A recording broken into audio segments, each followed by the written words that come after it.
Welcome back to this video. My name is Rafi Yakub right here, and in this video I will show you on how to uninstall font on Windows 10 laptop. So let's see. So the very first thing you want to do is to simply come down below right here from the start menu. Simply right click on it and then go to settings. And your settings is going to load up like so. Next thing you want to do is to simply go to personalization. So click on that. Then it's going to take you right here. Next thing you need to do is to simply go to fonts, click on that, and it takes you right here. Then the next thing you want to do is to simply scroll down all the way down and look for the font you want to uninstall. Or better still, you can come to the search app right here and type in the font you want to remove.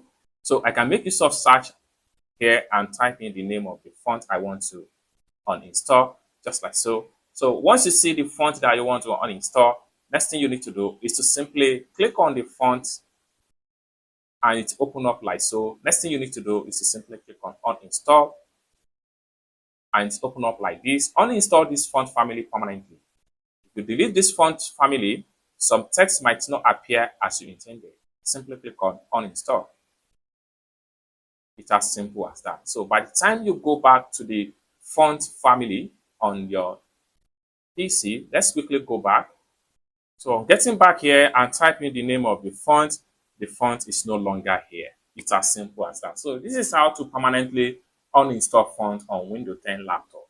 I hope you really got value for this video. If you find this video useful, give this video a big like, and also remember to subscribe to the channel for more useful tutorial like this. Thank you so much for watching, and I hope to see you in my next video. Bye for now.